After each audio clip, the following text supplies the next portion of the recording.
Kemudian gerakannya pada saat itu memang kita lebih fokus ke riset ya, ke penelitian-penelitian, kemudian membuat produk yaitu buku, ensiklopedia dulu ya, ensiklopedia itu kayak gitu. Kemudian ada juga buku tentang pondok pesantren itu. Jadi lingkaran-lingkaran ini, yang 5 orang ini, ya kita saling support untuk mendirikan yayasan atau lembaga apapun.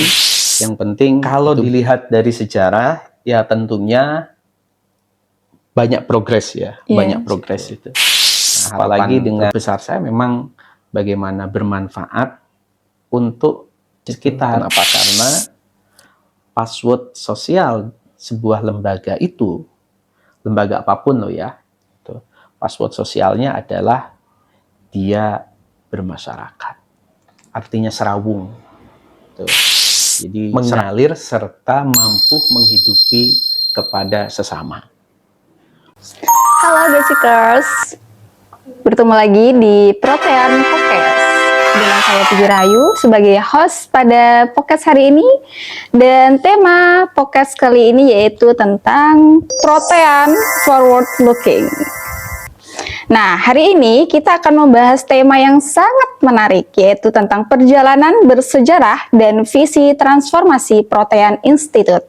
Dalam perayaan spesial anniversary Protean Institute yang keempat tahun ini, kali ini kita ditemani oleh narasumber yang luar biasa, Bapak Aris Rizdiana Estos IMM. Selamat datang Bapak. Selamat datang, ya. Mbak siapa? Dengan saya Puji Rahayu Bapak. Puji Rahayu, iya. Oke siap. Nah, beliau ini adalah lulusan dari UIN Sunan Kalijaga Yogyakarta pada tahun 2005. Ya. Betul.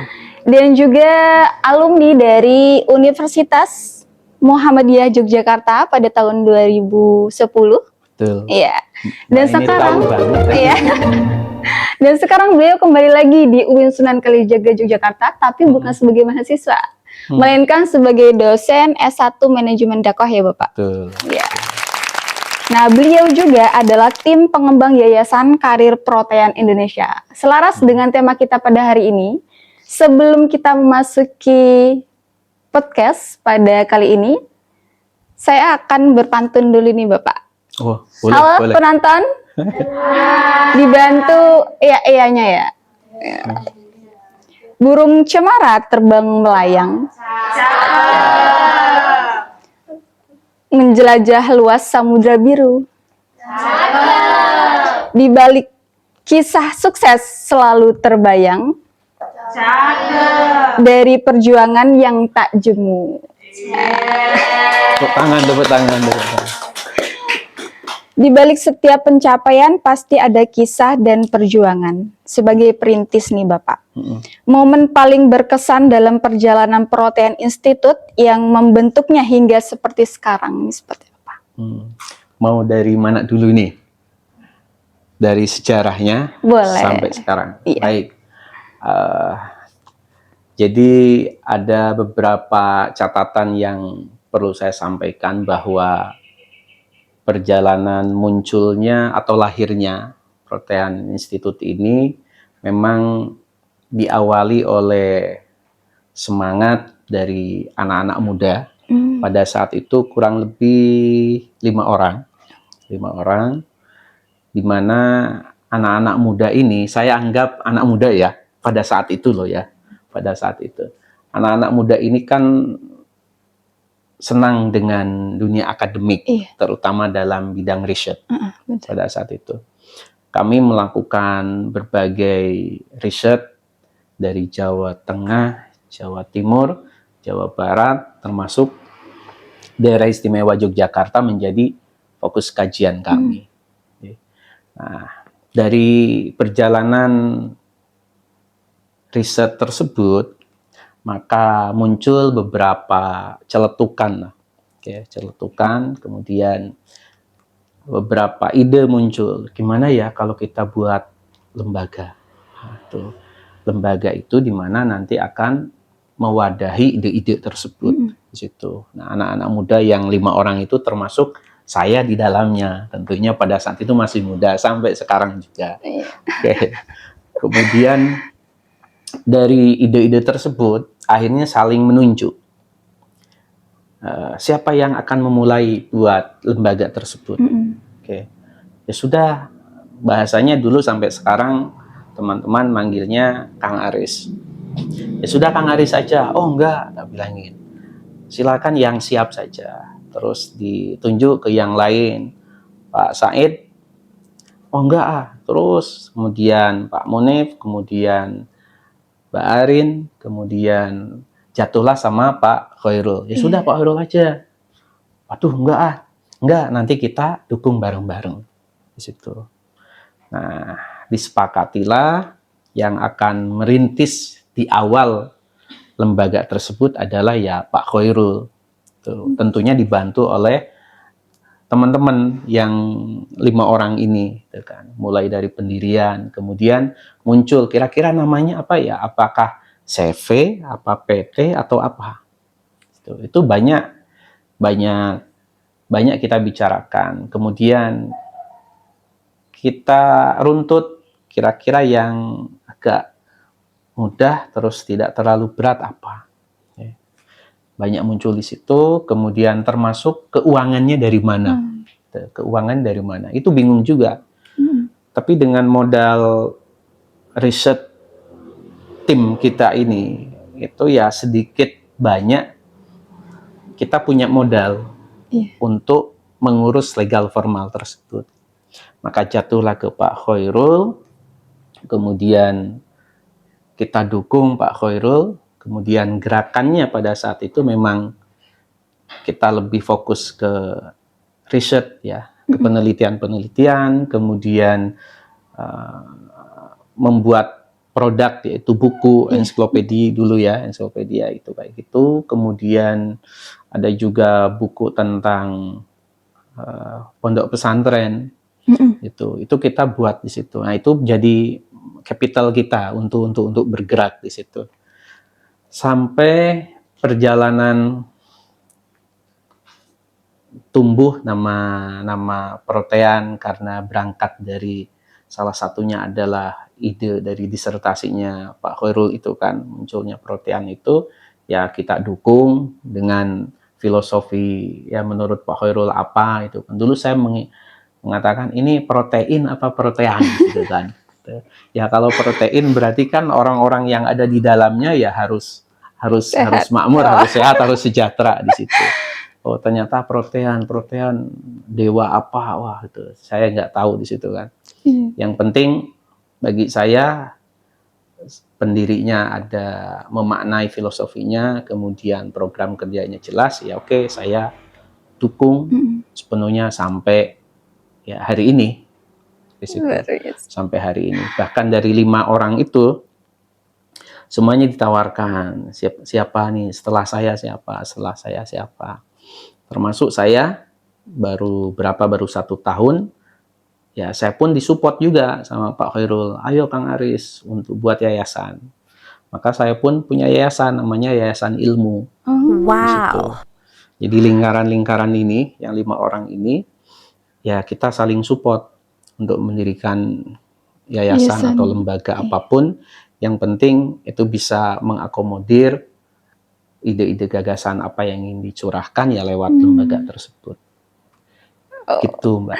Jadi berawal dari kumpulan yang ringan seperti ya Bapak? Betul, dari kumpulan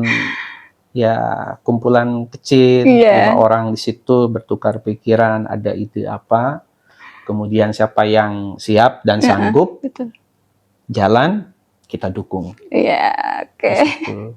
Oke Bapak, sebagai tokoh perintis Protean Institute nih, bagaimana Pak Aris melihat gerakan serta perkembangan Protean Institute hingga tahun keempat ini? Apakah lebih baik dan sesuai komitmen awal atau malah sebaliknya Bapak? Kalau dilihat dari sejarah, ya tentunya banyak progres ya, banyak progres itu. Apalagi dengan saya sering melihat Pak Khairul ini kan bahasa kerennya kalau sekarang itu semangatnya menggebu-gebu. Bahkan saya sering bilang wah ambisiusmu itu terlalu tinggi di situ kan, terus targetnya terlalu tinggi. Maka saya sampai hari ini yang sering mengingatkan Pak Khairul itu. Jadi target tinggi boleh, ambisius tinggi boleh, tetapi kita harus melihat ke bawahnya juga di situ. Iya. Jangan sampai nanti untuk mengejar itu akhirnya jiwa raga kita pun ya tergadaikan dengan itu, akhirnya ya tidak tercapai, Betul, malah kita betul. sakit-sakitan kan di Betul. situ. Jadi yang sampai hari ini yang sering saya lihat ya memang progresnya cepat banget ini. Tuh. Dulu dari asrama Mas mau buat asrama, ya dukung, termasuk saya ngikut peresmiannya. Kemudian ya dulu hanya riset-riset aja, tapi kan kalau sekarang ini programnya kan banyak banget tuh. Banyak banget sekarang. Tuh. Termasuk saya juga banyak belajar juga tuh.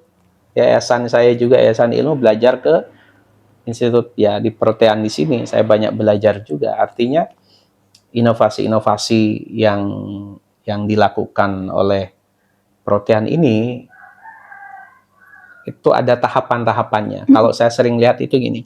Jadi tahun ini apa yang ingin dicapai? Iya. Tahun besok apa yang ingin dicapai? Tahun besok apa yang dicapai? Nah, berarti kan di Protean ini kan ada kinerja yang terukur, ada target yang terukur yang harus dicapai di situ. Nah, itu salah satu progres yang saya lihat di situ. Termasuk programnya kan banyak tuh, ada program magang juga di situ. Program magang mahasiswa yang seperti unyu-unyu kayak gini gitu kan. Nah, ini kan menarik juga bagi saya di situ. Gitu, Mbak. Yang jelas pasti ada. Pasti ada Kenapa? progresnya. Karena progres sebuah lembaga itu biasanya akan diikuti oleh semangat si pendirinya. Iya, pemimpin. Di Iya, situ. betul. Biasanya seperti itu. Oke. Selanjutnya nih Bapak. Sejak berdirinya Protean Institute ini, apa saja kekhawatiran dan harapan terbesar Bapak Aris terkait dengan berkelanjutan, perkembangan, serta dampak yang ingin diwujudkan oleh institut ini? Baik, kalau kekhawatiran dulu ya. Iya, kekhawatiran dulu. Kekhawatiran dari saya itu ya yang pertanyaan yang kedua tadi, Mbak. Karena Progress. Mas Khairul ini kan terlalu semangat. Ya, semangatnya menggebu-gebu. Terkadang anak muda ini semangatnya tinggi, kalau tidak ada yang ngerem, itu bahaya juga. Nah, maka harus ada konsep rem sama gas di situ. Nah, terkadang sering saya ingatkan, gitu, sering saya ingatkan juga. Jadi dan Pak Khairul ketika ada apapun pasti konsultasi sama saya. Mas, menurut jenengan gimana? Nah, biasanya kalau menurut saya tidak boleh, ya Pak Khairul, ya sudah, aku manut gitu. Kenapa? Karena saya tetap melihat ini mampu apa tidak. Gitu. Kemudian nanti ada gesekan dari eksternal atau tidak. Nah, itu sering saya lihat di situ. Itu salah satu kekhawatiran saya. Tapi sampai hari ini kekhawatiran itu masih bisa saya rem. Jadi ketika Pak Khairul pengen ini, saya rem. Jangan dulu. Tuh. Ketika terjadi, oh ya benar ya Mas, itu ya. Ternyata ya itu kekhawatiran saya. Tapi kekhawatiran itu tentunya saya pun punya antisipasinya kan. Di situ. Kemudian kalau apa tadi, harapan? Iya, perkembangan serta dampak yang ingin diwujudkan. Kalau saya simpel saja sih, lembaga apapun harapannya adalah mampu memberikan kebermanfaatan bagi sekitar. Tuh. Mungkin dulu Protean itu seperti lembaga yang eksklusif. Situ. Iya. Ya kan, seperti eksklusif kan. Tuh, ada mahasiswa ini itu. Nah, ide kreatif dan inovasi dari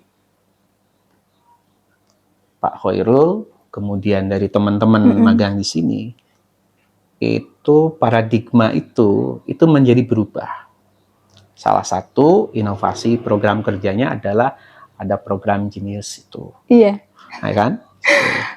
Jadi merekrut, jadi masyarakat di sini kan bisa masuk ke sini. Kalau dulu kan seolah-olah, wah ini berarti hanya mahasiswa saja. Oh berarti, tuh. Jadi orang kan akan menduga-duga. Nah, saya melihat inovasi program yang dilakukan oleh Protean ini ternyata ya menyadari, berarti kita harus inklusif. Nah, harapan saya inklusivitas ini yang harus tetap dijaga. Di situ jangan sampai lembaga yang sudah berjalan ini justru nanti akan tertutup lagi menjadi eksklusif di situ. Nah, harapan terbesar saya memang bagaimana bermanfaat untuk sekitar di situ. Kenapa? Karena password sosial sebuah lembaga itu, lembaga apapun loh ya, password sosialnya adalah dia bermasyarakat. Artinya serawung. Jadi serawungnya itu kalau bahasa Jawa, lembaga ini harus serawung dengan masyarakat. Itu yang akan menjadi password sosial. Iya, betul. Oke, kalau dari perspektif Pak Aris nih, dampak atau perubahan seperti apa yang sudah diwujudkan oleh Protean Institute kepada masyarakat dengan berlandaskan pada visi misi Protean dari awal hingga sampai di tahun keempat ini? Yang saya rasakan memang fokus teman-teman di Protean ini adalah ke akademik. Iya. Di situ akademik, kemudian yang terpenting adalah ke karir ya. Ke karir di situ. Jadi karena ini merupakan core ya, menjadi ciri khas dari Protean ini adalah kajiannya ke akademik terutama di bidang karir. Dan ini yang harus dipertahankan. Tuh, karena ini menjadi different ya, menjadi pembeda antara lembaga lain dengan lembaga Protean ini ya, ini fokus tetap ke karir. Nah, mungkin ke depannya karir itu bukan hanya dilihat dan dimanfaatkan bagi teman-teman mahasiswa, tetapi bagaimana yang saya lihat programnya kan ada anak SD juga kan di Genius itu. Nah, bagaimana memperkenalkan perkariran itu kepada anak-anak juga. Tuh. Salah satu contohnya, adik besok setelah SD ini mau kerjanya apa? Kan pasti kan muncul ya, gitu ya. dikasih. Oh, aku pengen jadi masinis itu. Kenapa pengen jadi masinis? Situ. Nah, itu yang harus creating, harus dipoles oleh teman-teman di Protean ini sehingga bukan hanya mahasiswa saja yang ingin berkarir, tetapi anak-anak SD pun dikenalkan untuk jenjang karir tersebut. Di situ, Mbak. Oke, Bapak, dengan tema Protean Forward ini, apa visi besar Protean Institute untuk 5 atau 10 tahun mendatang? Apa yang akan menjadi fokus utamanya nih, Bapak? Berat banget ya. Harusnya nanyanya sama Pak. Iya, mungkin ya. Sebagai gitu. perintis gini, Pak. Sebagai perintis tetap saya ingin mengatakan sama Protean bahwa core kajian dari karir itu menjadi sebuah pembeda. Tuh. Nah, cuman yang saya beri masukan itu tadi. Jadi hari ini banyak orang menganggap bahwa karir itu adalah ya pekerjaan, menghasilkan uang. Betul. Menghasilkan uang. Nah, bisa enggak teman-teman Protean ini membuat sebuah model terkait dengan karir, tetapi arahnya bukan untuk menghasilkan uang. Jadi, mungkin bisa ke pemberdayaan, gitu kan, atau modelnya pendampingan di situ. Jadi bukan ketika saya berkarir di situ kemudian saya menghasilkan uang gitu. Nah, itu yang coba bisa nggak dibuat modelnya seperti apa di situ. Oh, itu Sehingga keinginan. nanti ada keberlanjutan, Betul. ada keberlanjutan di situ. Sehingga kan kalau hanya sebatas menjelaskan ini karir Anda besok kayak gini, kemudian oh saya memilih untuk jadi dosen, oh, kalau dosen ini seperti itu. Nanti penghasilan sekian, itu kan seolah-olah mengarahnya ke capital semua. Tetapi bagaimana memanage karir itu ke arah sosial, kapital sosialnya di situ. Nah, itu mungkin tugas teman-teman protean yang nanti perlu. di situ yang perlu dikembangkan sehingga tetap karir itu menjadi core kajiannya di situ. Saya kira itu, Mbak. Luar biasa ya. Semoga bisa kita kembangkan bersama hal ini. Terakhir nih Bapak, apa pesan terpenting yang ingin Bapak sampaikan kepada seluruh pemangku kepentingan mahasiswa, alumni, mitra, dan juga publik terkait perjalanan dan masa depan Protean Institute ini? Berat banget. Berat banget Bapak. ini. Pesan ya, harapan ya, harapan. Saat yang pertama, saya masih ingat pesan guru saya sampai hari ini bahwa mengalir serta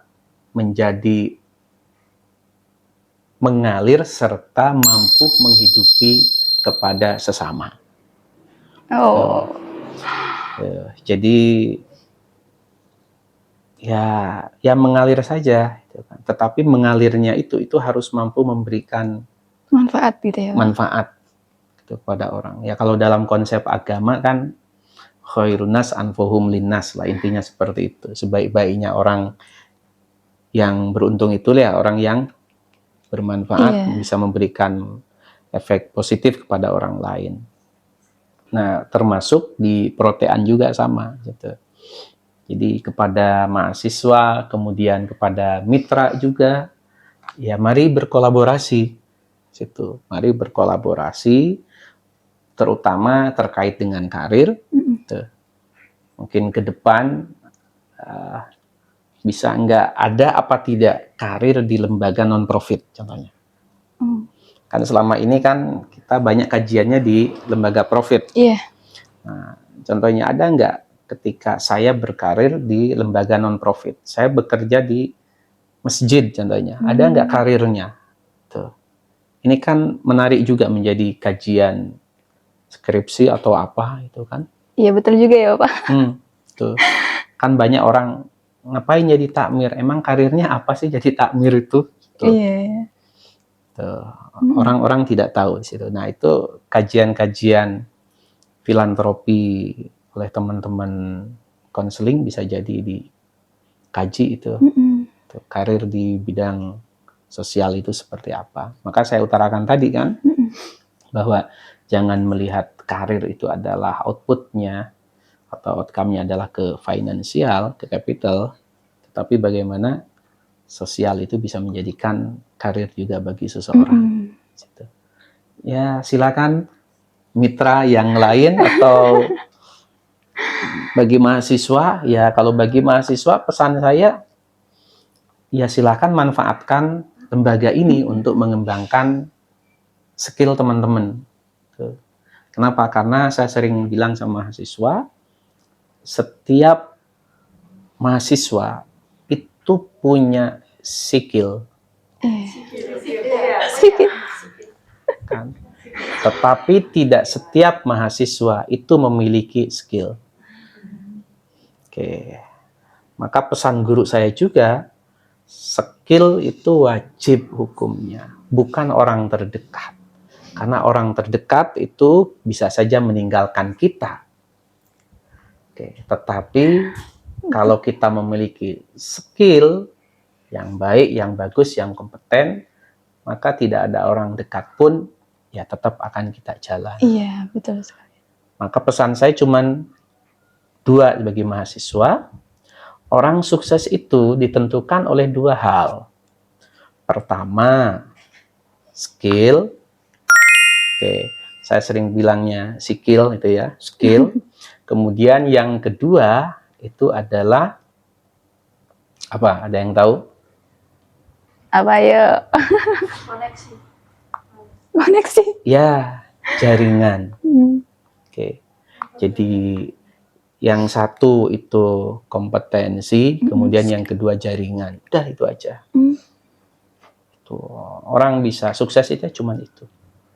Orang contohnya, aku skillnya biasa saja, tetapi jaringannya luas itu bisa masuk. Oke. Kemudian ya sebaliknya juga.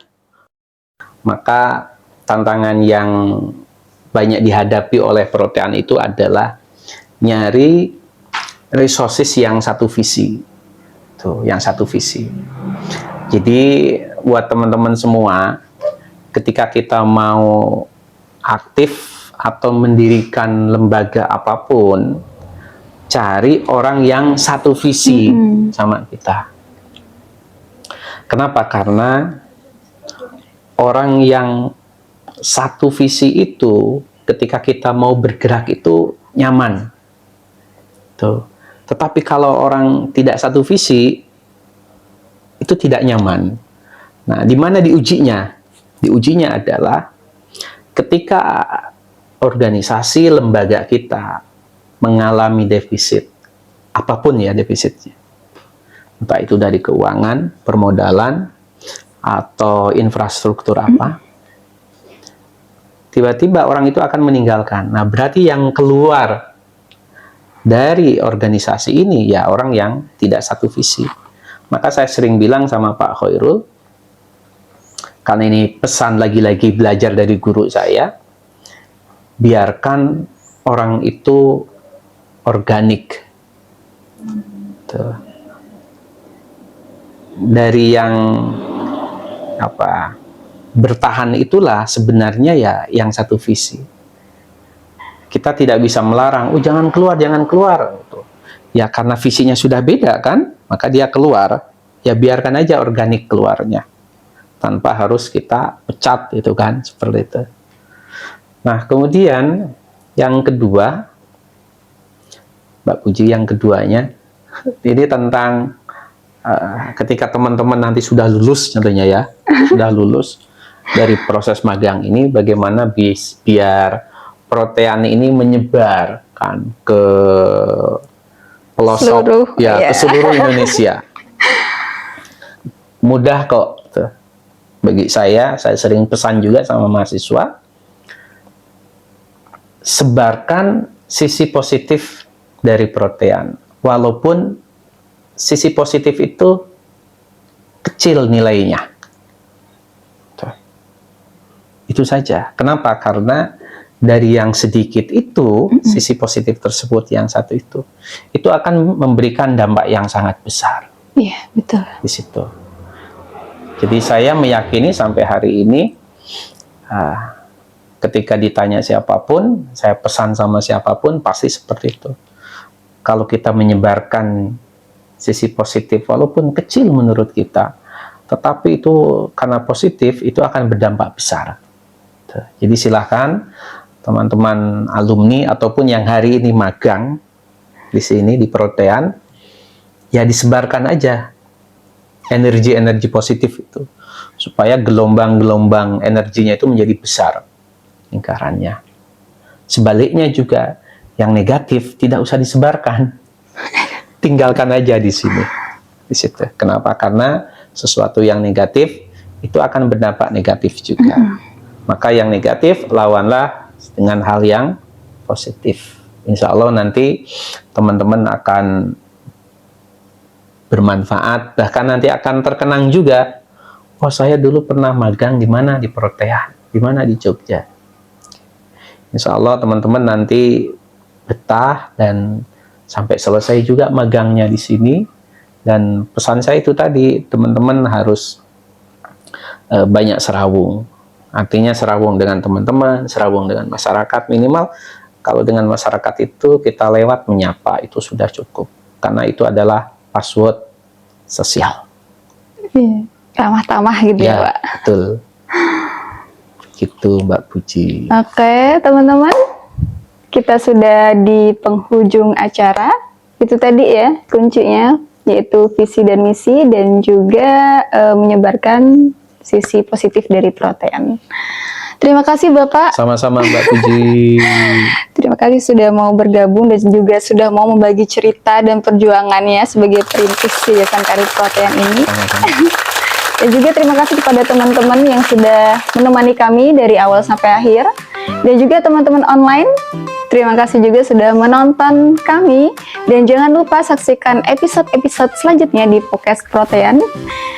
Jangan lupa like, comment, and subscribe. See you!